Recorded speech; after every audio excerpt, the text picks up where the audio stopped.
Bismillahirrahmanirrahim. Assalamualaikum warahmatullahi wabarakatuh. Alhamdulillah. Alhamdulillahilladzi anzala ala abdihil kitab wa lam yaj'al lahu 'iwaja. Asyhadu an la ilaha illallah wahdahu la syarika lahu wa asyhadu anna Muhammadan 'abduhu wa rasuluh. Allahumma shalli wa sallim wa barik ala hadzal nabiyil karim wa ala alihi wa ashabihi wa man tabi'ahu wa nasarahu ila yaumil qiyamah.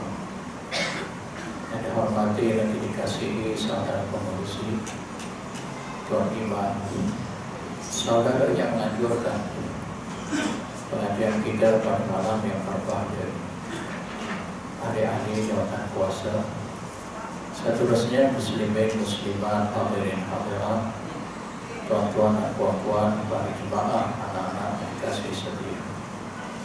Syukur alhamdulillah, hari ini kita berada menghampiri mendekati bulan Sya'ban. Sebelum kita bertemu dengan Ramadan Al-Mubarak, kita akan melalui bulan Rajab, bulan Sya'ban. Berakhirnya Sya'ban, kita akan bertemu dengan Ramadan. Di pertengahan bulan Sya'ban ada satu malam dinamakan malam nisfu Sya'ban. Apa maksud nisfu Sya'ban? Malam pertengahan, ya, malam yang ke-15. Nisfu bermaksud separuh, ya, dalam bahasa Arab. Kalau dalam bahasa Inggris, ya, separuh, sebahagian, pertengahan daripada bulan Sya'ban. Baik. Timbul pertanyaan, saya sering ditanya, ya, setiap tahun persoalan yang sama berulang kali. Apa persoalannya bila malam nisfu Sya'ban? Benarkah pada malam tersebut malam tukar kitab? Ini persoalan yang pertama. Betulkah malam nisfu Sya'ban itu malam tukar kitab? Kitab kita yang lama diangkat lalu dibuka kitab baru. Itu soalan yang pertama. Betul atau tidak? Entah Ustaz, usahlah jawab, kita mana kita tahu. Setiap tahun saya ditanya ke soal. Ada ketiganya yang bertanya secara direct. Saya buat kuliah di bertanya, Ustaz, mau Ustaz tanya satu soal. Ada ketiganya mereka WhatsApp, ya, mereka WhatsApp. Betul dan malam nisfu Sya'ban malam tukar kitab. Kemudian persoalan yang kedua, boleh tak kita berkumpul ramai-ramai pada malam tersebut kita baca Yasin?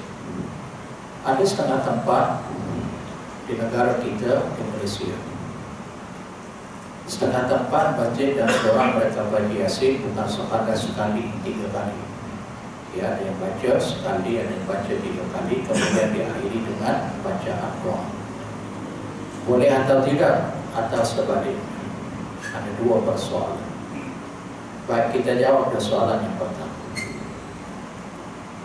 Kembali kepada kelebihan dulu, kita cerita buat kelebihan fadilah. Betul dan malam nisfu Sya'ban ini ada kelebihan, ada fadilah, ada ganjaran yang tertentu, yang tersendiri. Betul atau tidak? Bila kita kaji dalam hadis-hadis, hadis ini diambil keperbagaian, ada banyak hadis tentang kelebihan nisfu Sya'ban ini. Ada keperbagaian hadis. Ya, satu hadisnya ada yang sahih, ada yang hasan, ada yang dhaif, bahkan banyak juga ada hadis yang batal. Yang ini kita kata tahu dulu. Menceritakan kelebihan ganjaran fadilah Lailatul Nisfu Sya'ban ada keperbagaian hadis. Hadis itu dia ada keperbagaian, hadis sahih ada, hadis dhaif ada, hadis mawdu' pun ada. Baik. Ada pun hadis mawdu' ini kita tolak tepi. Kerana kadang-kadang ada juga di kalangan asatidz, di kalangan para pendai, mereka kurang cermat, mereka kurang hati-hati. Mereka menyebarkan hadis mawdu'. Kalau hadis itu hadis dhaif, gagah lagi, pasal ada ulama yang membenarkan. Tapi kalau hadis mawdu' ini tidak boleh disebarkan, tidak boleh diamalkan, melainkan orang yang menyebarkan itu dia sekadar information, dia sekadar nak bagi tahu, nak bagi maklumat, maaf dia hadirnya dipotong, nak bagi tahu hari ini tidak boleh beramal, apatah lagi kita share kepada orang lain. Karena sekadar itu dibenarkan. Kerana kesepakatan para ulama, tidak ada khilaf dalam bab ini. Hadis maudhu' ittifaqul ulama menghukumkan haram kita beramal dengannya. Bahkan kita share kepada orang lain pun hukumnya haram. Kerana dalam hadis riwayat Al-Bukhari dan Muslim, hadis itu dia ada. Ya, hadis ini bersumberkan daripada Abu Hurairah, dia ada awal dia, cuma kita ambil yang di akhir. Dalam hadis itu Nabi memberi peringatan tentang hadis maudhu'. Man kadzaba alayya muta'ammidan falyatabawa maq'adahu minan nar. Barang siapa yang berdusta atas nama diriku, aku tidak berkata seperti mana yang dia dakwa. Aku tak pernah kata begitu, kata Nabi, tapi dia mendakwa. Aku yang berkata, aku yang bersabda. Aku tidak pernah mengerjakan melakukan perbuatan itu, tetapi ada orang mendakwa aku pernah mengerjakan melakukan perbuatan itu. Nah, barang siapa yang berdusta atas nama diriku, maka aku sediakan tempatnya, falyatabawa, maka disediakan bagi yang berdusta tadi maq'adahu minan nar. Perkataan maq'adahu tempat tinggalnya, dalam bahasa Arab maq'ad itu tempat duduk. Ya, tempat duduk, tempat tinggalnya, tempat dia menetap adalah neraka. Bagaimana Nabi boleh tahu? Kerana Nabi ini utusan Allah, dia Rasul, dia diwahyukan oleh Allah. Macam mana dia boleh tahu nanti selepas daripada kewafatannya akan timbul, akan ada di kalangan pembohong-pembohong yang mereka cerita tentang hadis. Macam mana Nabi tahu? Nabi ini dia bukan menjumpa belalang, bukan. Nabi ini utusan Allah. Kerana Nabi ini diwahyukan oleh Allah perkara-perkara kehadapan Nabi tahu. Ya, maka Nabi memberi amaran, jangan berdusta atas nama diriku. Baik. Artinya hadis maudhu' ni kita kena tolak. Ada juga saya perhati tengok dalam video ada usaha-usaha yang mereka kurang hati-hati dan cermat dibaca hadis maudhu', kemudian diarahkan kita beramal. Rugi kita berapa dengan hadis. Nah, Masya Allah wa tabarakallah. Tak apalah, kita bukan macam kita bakti. Kita anggap saja tersalah, tersilap. Ya, kita berdosa-dosa. Okay. Timbul pertanyaan tadi, ada dah hadis sahih yang menceritakan kelebihan nisfu Sya'ban? Jawapannya ada. Hadis tersebut diriwayatkan oleh Imam Ibn Hibban. Hadisnya hadis sahih.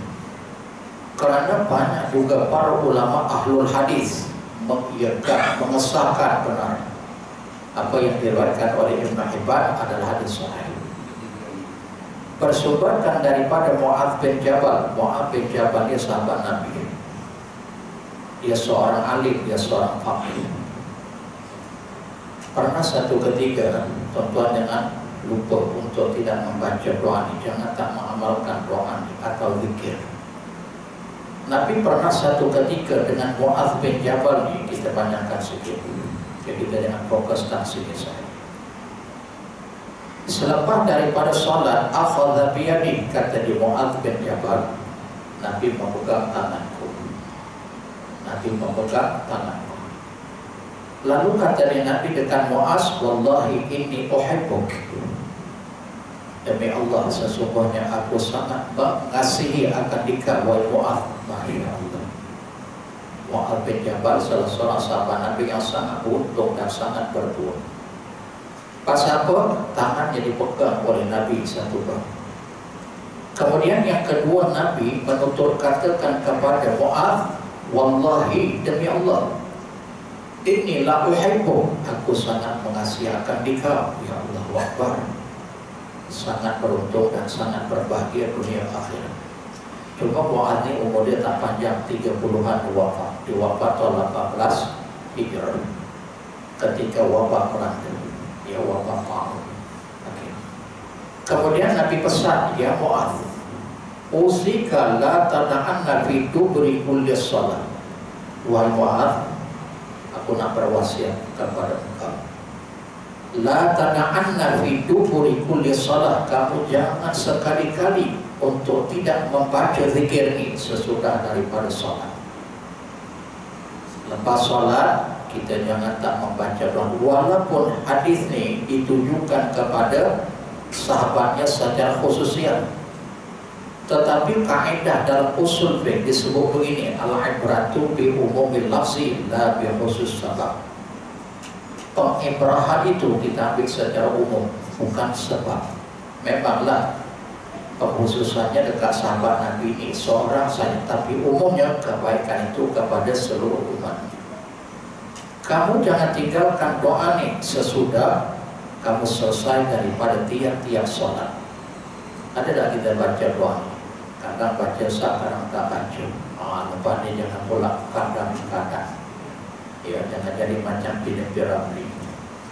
Ahyanan bahasa Arab, sometimes bahasa Inggris. Adalah sebatah dua yang pandai bahasa Inggris. Lepas dia solat fardu atau solat sunat, kalau fardu lebih dititik beratkan lagi.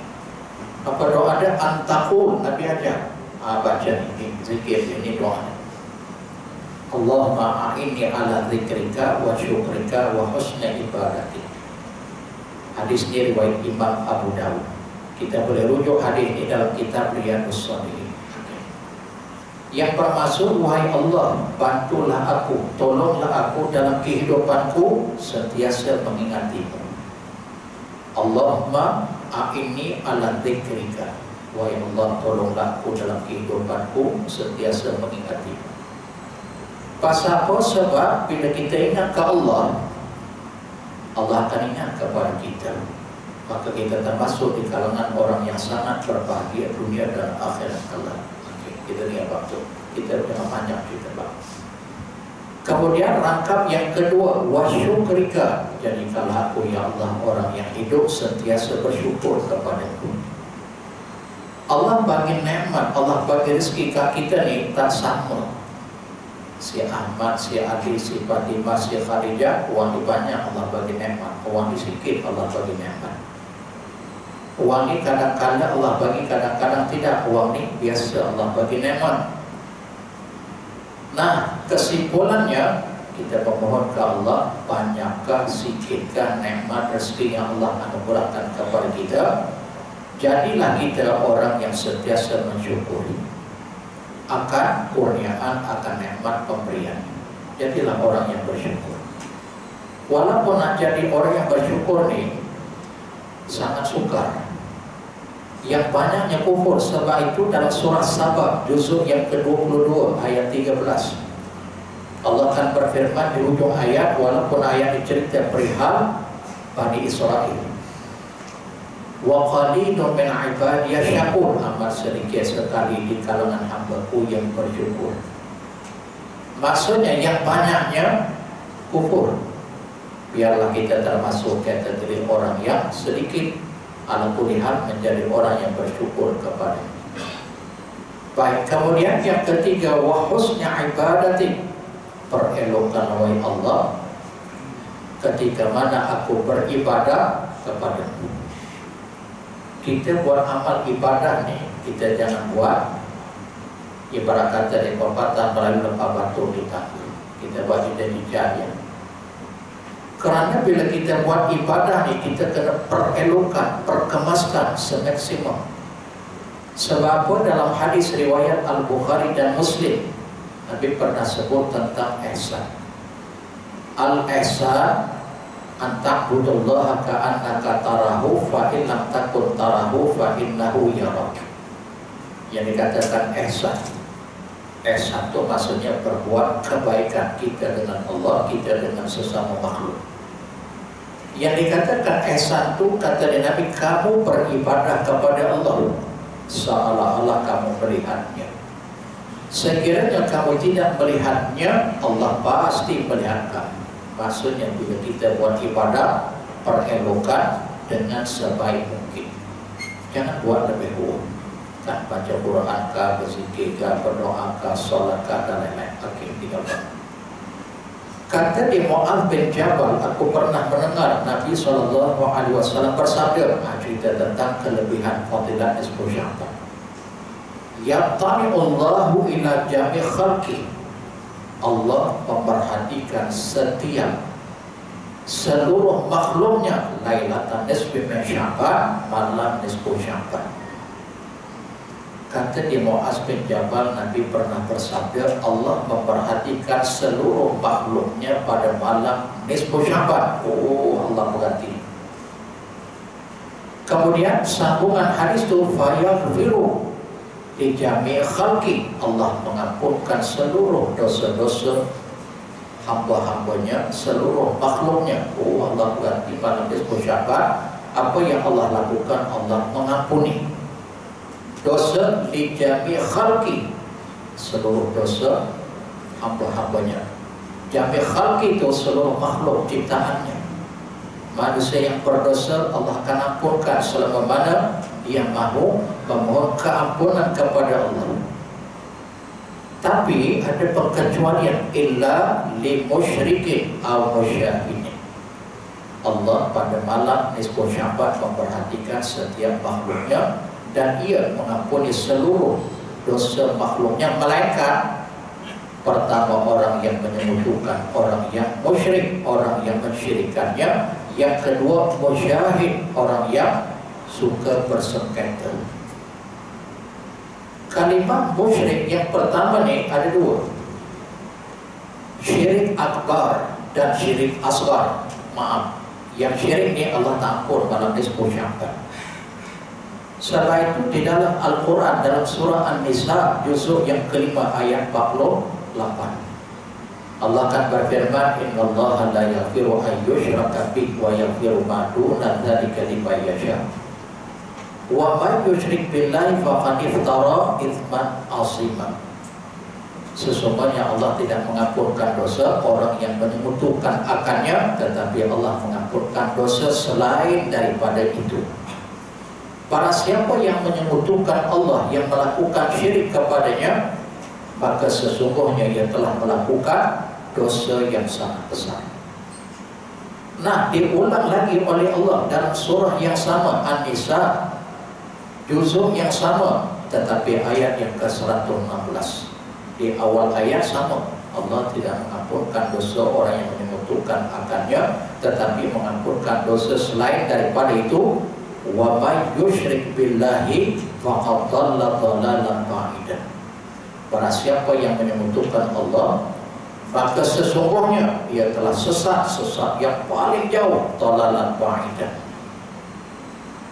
Dosa syirik yang pertama Allah sebut sangat besar, ayat 48. Yang ni siapa yang syirik jauh sesat. Nah, diperkuatkan lagi dalam surah Luqman juzuk yang ke-21 ayat yang ke-13 di ujung ayat. Allah berfirman, inna syirka la zulmun azim. Ada perkataan, ada kalimat la zulmun azim.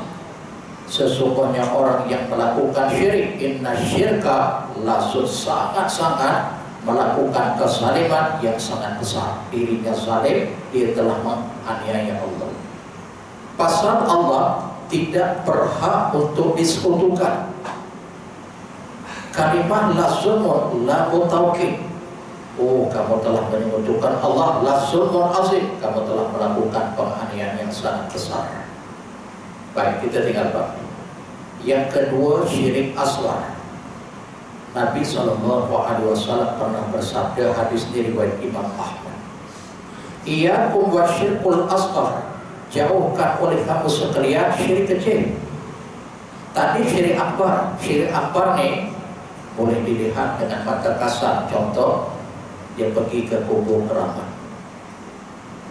pergi ke kubur uang alim, orang soleh, langsung dia minta ke uang yang telah mati. Hatta dia ziarah makbarah Nabi dalam Masjid Nabawi, dia minta ke Nabi. Dia ziarah perkuburan Baqi', di perkuburan Baqi' itu mengikut pandangan Imam Qadhi Iyad dalam kitabnya Syarah Muslim, lebih daripada 10.000 para sahabat dikebumikan di perkuburan Baqi' di Madinah. Dia pergi ziarah makbar Rasulullah, para sahabat berkobake langsung diminta, wahai Rasulullah, tolonglah aku, bantulah aku. Aku dalam keadaan kesusahan, tolonglah rokai kesusahanku. Syirik akbar. Sebab itu dalam surah Al-Fatihah, perhatikan baik-baik, iyyaka na'budu wa iyyaka nasta'in. Ayat yang kelima. Akan Dikau ya Allah kami beribadah, akan Dikau ya Allah kami memohon pertolongan. Nabi pesan dekat Ibn Abbas, masa itu Ibn Abbas berusia 13 tahun ke bawah. Kita boleh rujuk dalam kitab Matan Al-Arba'in, Matan 40, karangan Imam An-Nawawi, iza sa'alta fas'alillah wa iza sta'anta fasta'in billah. Kalau kamu nak memohon pertolongan, mintalah pertolongan kepada Allah. Nak minta sesuatu, minta kepada Allah. Ziarah kubur disyariatkan, tapi bukan minta kepada orang yang telah wafat. Kita ziarah kubur, matlamat objektifnya dua sahaja. Pertama, kita berdoa, mendoakan agar Allah ampunkan dosa kita, ampunkan dosa orang yang kita ziarahi. Allahumma ighfir lahu kalau dia bersendirian, kalau ramai Allahumma ighfir lahu warhamhu ila akhir doa. Wahai Allah, ampunkan dosa mereka, rahmati kasihanilah mereka. Yang kedua, mengisahkan akan dia. Akhirnya aku ziarah dia, besok lusa akan datang, aku bantu uang pulang ziarah.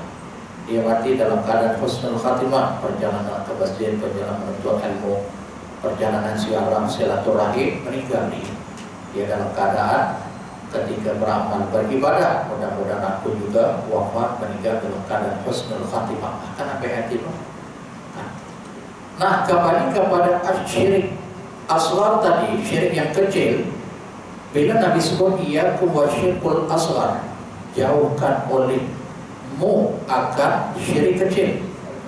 Qalu wa ma huwa ya Rasulullah. Apa dia syirik kecil ya Rasulullah? Rupanya bukan saja syirik akbar yang kelihatan, yang nampak dengan mata zahir, rupanya ada pula syirik kecil. Apa dia syirik kecil ya Rasulullah? Maka Nabi buat penjelasan, wa huwa ar-riya. Syirik kecil itu adalah riya. Dalam kitab Al-Kabair, dosa-dosa besar, kitab yang dikarang oleh Imam Az-Zahabi. Imam Az-Zahabi ini dia salah seorang ulama hadis. Dia wafat pada tahun 748 Hijrah. Dalam kitab Al-Kabair, dosa-dosa besar, dia meletakkan dosa yang pertama, bab yang pertama, asyirk. Dalam kitabnya dosa-dosa besar, bab yang pertama diletakkan asyiriku billah, asyirku billah. Nah, bermaksud riya itu merupakan syirik asghar. Malam nisfu Sya'ban, syirik akbar, syirik asghar, Allah tak ampun. Dan riya ini membatalkan pahala ibadah, kebaikan, kebajikan yang dilakukan. Apa maksud riya? Dalam kitab Al-Kabair itu saya baca, kitab bahasa Arab, huwa talabul manzilati fi qulubin nas. Yang dikatakan riya itu menuntut tempat di hati manusia. Dia baca Quran, dia nak supaya manusia dengar, langsung manusia puji akan dia, bukan baca Quran dengan Allah. Dia bersedekah, dia infak, dia nak supaya orang memuji, wah dermawan si fulan, sedekah. Dia detik, panggil timnya, ambil video, disebar luaskan. Mana ni tukang ambil video, ambil tunjuk sikit, 10.000, 50.000, Masya Allah. Kita tak menafikan dalam surah Al-Baqarah juzuk yang ketiga ayat 271, intutus sadaqati fa ni'mahi, sekiranya kamu mensahirkan sedekah itu baik, kata dia Allah. Tapi sambungan ayat itu, wa in tukhfuha wa tu'tuha al-fuqara fa huwa khairul lakum, sekiranya kamu menyembunyikan sedekah itu, bahkan kamu beri kepada orang-orang fakir, fa huwa khairul lakum, itu yang terbaik bagi kamu. Para ulama membahas in tu'tus sadaqat fa ni'mahi, kamu zahirkan sedekah kamu, pemberian kamu itu baik. para ulama mentafsirkan sedekah yang bentuk zakat wajib. Walaupun ayatul sadaqah, tapi maksudnya zakat. Ya. Pemberian zakat yang wajib yang perlu disahirkan. Kita keluarkan zakat perlu disahirkan, dan orang yang menerima untuk mengelakkan daripada fitnah maka dibagi rezeki. Maksudnya yang zahir adalah sedekah yang wajib yang dizakat. Tetapi yang sunat ada lebih baik disembunyikan. Sebab apa? Sebab nak menyembunyikan sifat riya.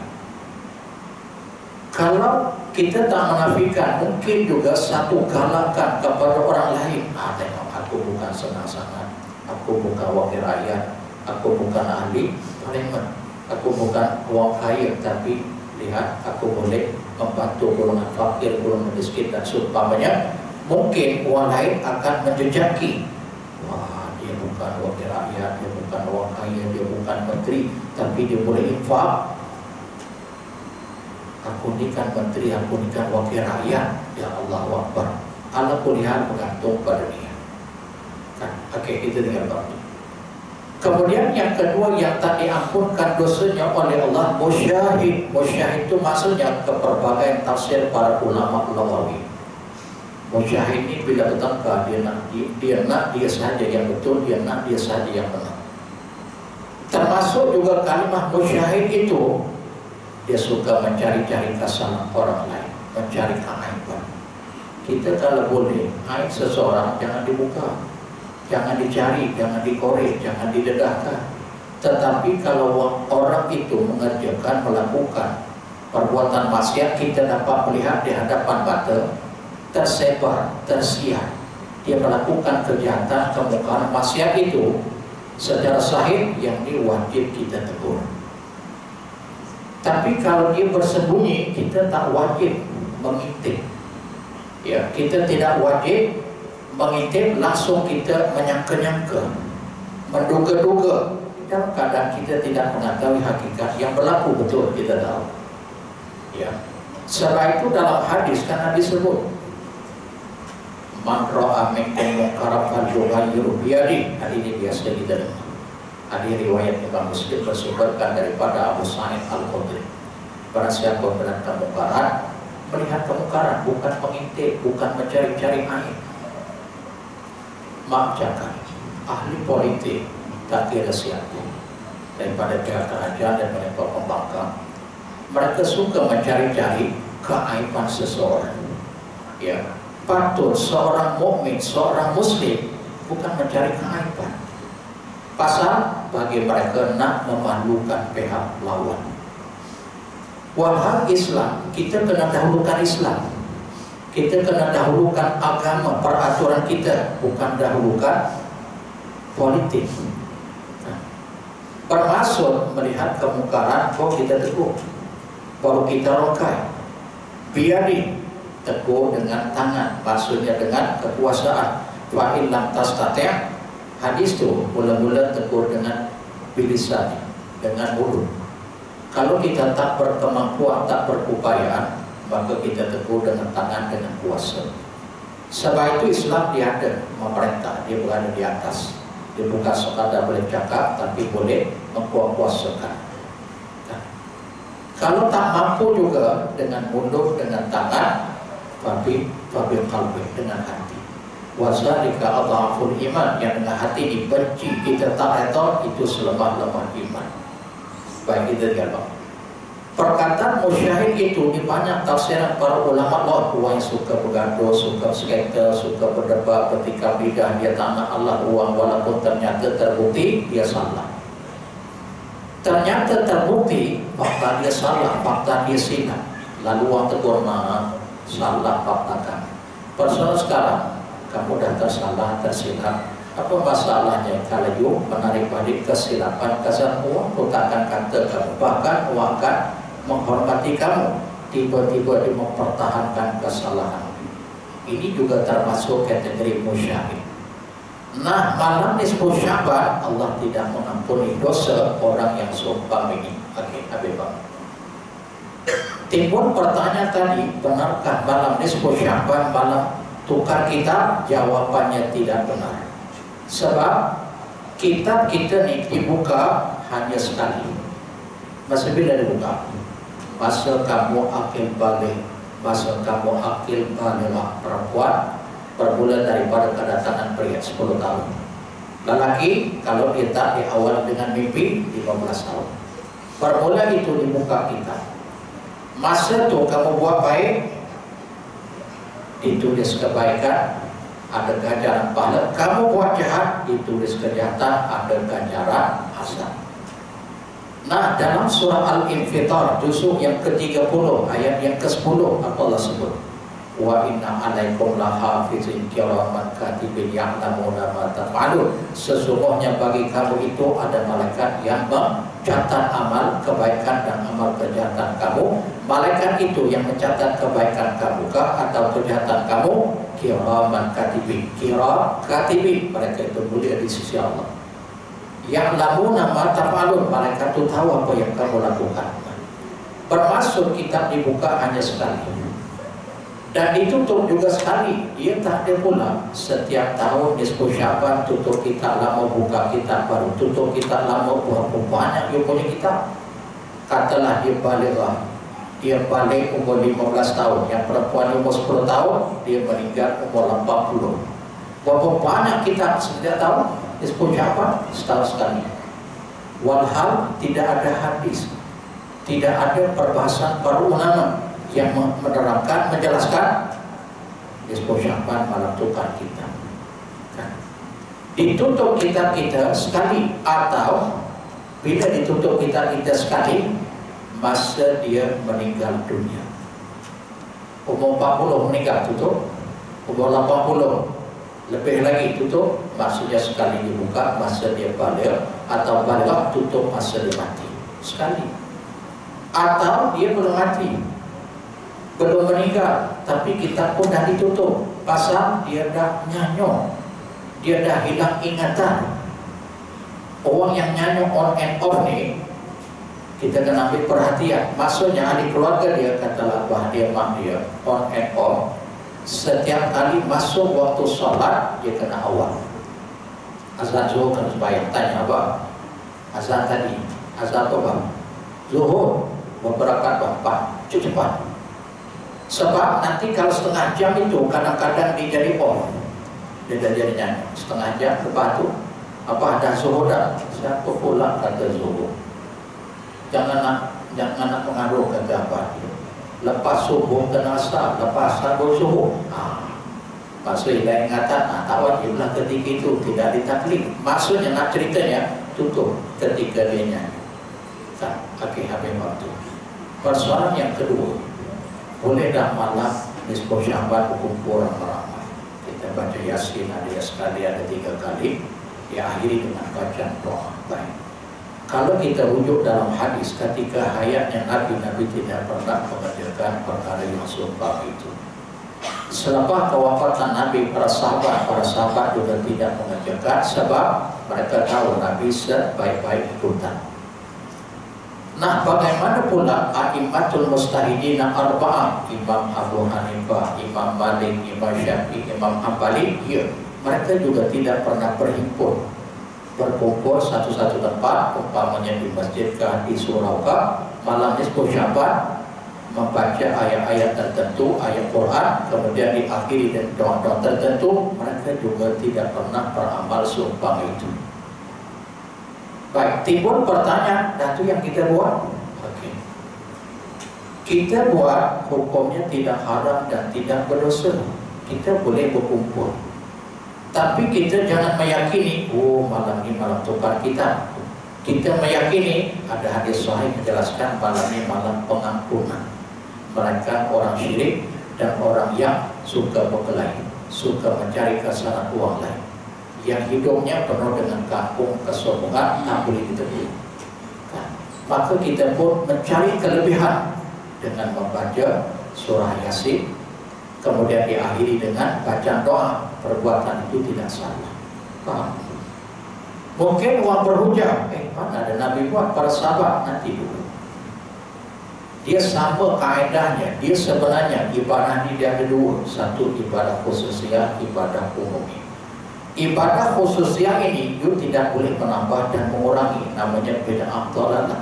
Tetapi ada bentuk ibadah umumiyah. Contohnya, Nabi kan suruh kita baca surah Al-Mulk setiap malam. Karena surah Al-Mulk ini dia penyelamat daripada azab kubur. Betul lah, betul. Ada hadis keperbagaian, ada hadis riwayat Imam Abu Dawud, Al-Baihaqi, Al-Hakim dan lain-lain. Walaupun hadis itu martabatnya dhaif, tapi dia ada syawahid. Syawahid ini maksudnya pengkuat. Hadis ini dhaif, hadis kedua pun dhaif, hadis ketiga dhaif, tapi maksudnya, maknanya lebih kurang sama, maka akhirnya dia boleh menjadi kategori hasan. Nah, Nabi suruh kita baca surah Al-Mulk setiap malam. Itu sahaja. Tiba-tiba kita baca dalam keadaan berkumpul secara berjemaah selepas solat Isya. Ya, Nabi, para sahabat termasuk a'immatul muslimin arba'ah, mereka tak ada berkumpul membaca surah Al-Mulk lepas solat Isya secara berjemaah, secara beramai-ramai. Salah tak? Faktanya Nabi, para sahabat termasuk Imam Ahmad tak pernah buat sama macam malam nisfu Sya'ban. Tapi kalau kita buat, kita tak boleh hukumkan haram, berdosa, sesat. Sebab you kena ingat, ibadahnya ada dua. Tadi saya dah huraikan, ibadah khususiyah. Yang khususiyah ni yang you tak boleh tambah, tak boleh mengurang. Contohnya subuh 2 rakaat, you jangan pula nak tambah 3 rakaat dengan apapun alasan. 2 rakaat, 3 lah, 3 lebih baik. Sebab rakaat ketiga baca Fatihah, ada rukuk, tasbih lagi, puji Allah, i'tidal, sujud, tasbih lagi. Makin banyak kita rakaat, makin banyak pahala, dapat ekstra. Itu ibadah khususiyah, you jangan menambah. Ustaz, saya nanti bulan Ramadan azan maghrib saya extend, saya tak berbuka waktu azan maghrib, saya berbuka waktu Isya. Pasal saya lebih afdal daripada yang berbuka waktu maghrib. Saya buka waktu Isya, stand lagi, lebih puas sejak lebih sedikit. Saya lebih berpahala daripada waktu maghrib. Masya Allah, Nabi suruh waktu maghrib, bukan waktu Isya. Itu ibadah khususiyah. Adapun ibadah umumiyah ni, Nabi suruh baca, Nabi suruh beramal, walaupun pada sahihnya Nabi tidak mencontohkan. Maka oleh sebab itu, tak apalah, boleh je kalau kita nak berhimpun. Dan tidak menjadi kesalahan juga kalau kita tak nak berhimpun, kita baca secara nafsi-nafsi individu. Walaupun apa yang dilakukan Nabi itu yang terbaik, yang paling baik, yang perlu kita contohi. Sebab itu yang berkumpul ni, kalau kita mencermati, kita menekuni negara-negara Arab, contohnya di Mekah, di Madinah, di Mesir, di Jordan, di Yaman, mereka tak ada masjid-masjid surau. Mungkin kalau ada pun, bilangan itu terlalu sedikit berbanding dengan majoriti. Tak ada. Dan Islam itu berkembang daripada negara Arab. Tiba-tiba terlepas pula kat sini. Kita biasalah di Malaysia, di Singapura, di Brunei, mungkin sebahagian Indonesia, tanpa Sya'ban kita berkumpul. Nah, maksudnya salah dah? Tidak. Boleh dah? Boleh. Cuma jangan meyakini malam nisfu Sya'ban malam tukar kita.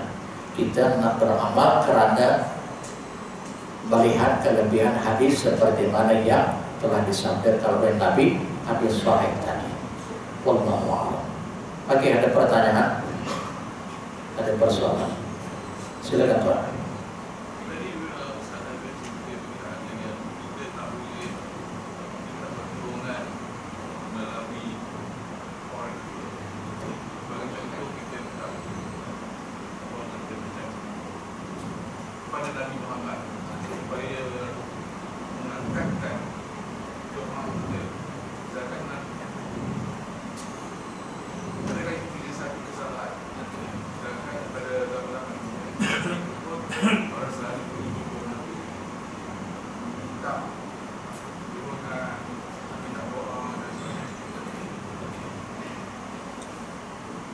Dalam surah Al-Ma'idah ayat 35 Allah berfirman begini. Kadang-kadang kita salah paham. Ya ayyuhallazina amanu taqullaha wabtaghu ilaihil wasilah. Wahai orang-orang yang beriman, bertakwalah kamu kepada Allah dan carilah wasilah. Oke, kita ziarah maqbarah Nabi. Kita berdoa kepada Allah, minta Allah, tapi melalui Nabi. Maksudnya begini, ya Allah, ya Rahman, ya Rahim, aku memohon kepadamu ya Allah, agar aku diampunkan segala dosa-dosa. Aku memohon kepadamu ya Allah. Aku juga memohon kepadamu ya Allah, agar besok di hari akhirat Nabi dan Rasul kekasihmu memberi syafaat dengan izinmu. Aku memohon kepadamu ya Allah, dengan izinmu ya Allah, Engkau izinkanlah Nabi dan Rasulmu, yakni Nabi Muhammad, memberi syafaat kepadaku. Karena Nabi itu dia ada syafaatul uzma, syafaatul kubra. Maksudnya kita berdoa tetap pada Allah. Coba wasilahnya kan Nabi. Pasal Nabi ini manusia yang paling hampir dengan Allah. Aku mohon kepadamu ya Allah, agar besok di hari akhirat aku mendapat syafaat daripada Nabi dan kekasihmu ya Allah. Ada tak kita mintakan Nabi? Yang salahnya, yang syiriknya, ya Rasulullah, aku memohon kepada Dikau ya Rasulullah, aku memohon akan Dikau agar Engkau memberi syafaat kepadaku. Sedangkan dalam ayat kursi juzuk yang kedua, juzuk yang ketiga ayat 255, perhatikan ayat kursi. Man dzalladzi yashfa'u 'indahu illa bi'izni. Siapakah yang boleh bagi syafaat di sisinya, di sisi Allah, melainkan dengan izinnya, izin Allah. Maksudnya Nabi Nabi memiliki syafaat kubra, Nabi memiliki syafaat uzma kerana dengan izin Allah. Dan orang yang Allah izinkan Nabi bagi syafaat ini mesti ada dua. Pertama, orang ini adalah orang yang diredai oleh Allah. Kalau dia ni orang yang Allah tak redha, tak mungkin Allah membenarkan Nabi dan Rasulnya memberi syafaat. Contohnya orang kafir, tak mungkin orang kafir diredai oleh Allah. Allah membenarkan, ya Rasulullah, walaupun dia kafir, kerana yang kafir ini bapa saudara engkau Abu Talib, tapi aku izinkan. Kerana orang kafir ini Allah tak akan redha. Waratitu lakumul Islam Madinah, dalam surah Al-Maidah ayat yang ketiga. Aku redha Islam menjadi agama. Maksudnya orang yang dibenarkan, diizinkan, dibolehkan oleh Allah memberi syafaat ke Nabi adalah orang yang diredai oleh Allah. Kemudian orang itu dibenarkan oleh Allah, Rasul memberi syafaat. Maksudnya syafaat itu pada asalnya adalah hak Allah secara mutlak, tapi Allah bagi secara khusus. Kalau Nabi masih hidup, kita dah masuk waktu belum? Kita malam ini ada tahlil kan? Dah masuk dah?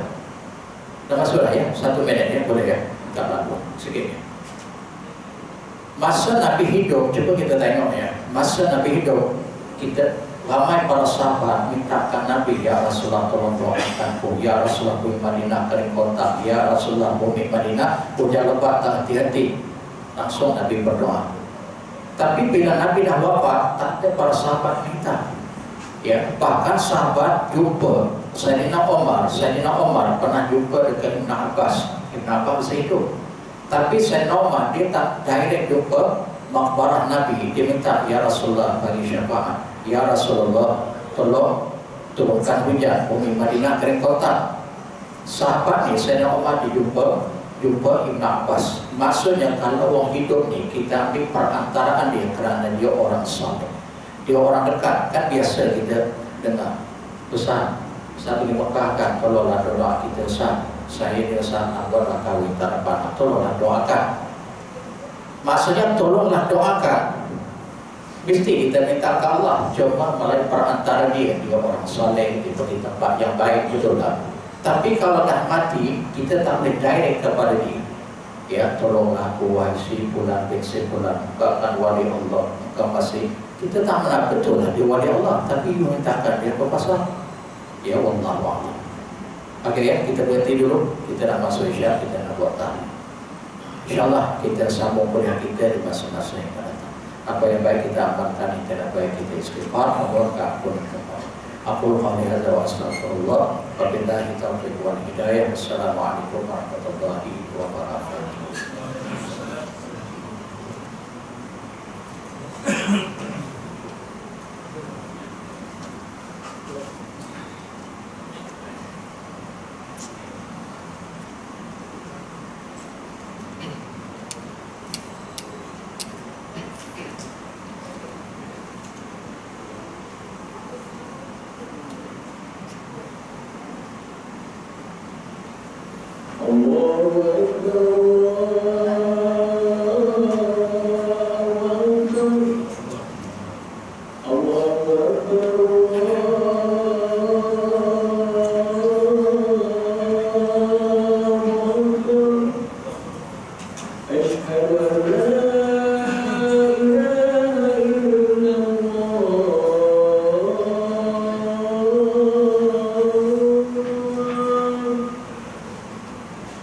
أشهد أن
أشهد أن لا إله إلا الله أشهد أن محمد رسول الله حي على الصلاة حي على الفلاح قد قامت الصلاة قد قامت الصلاة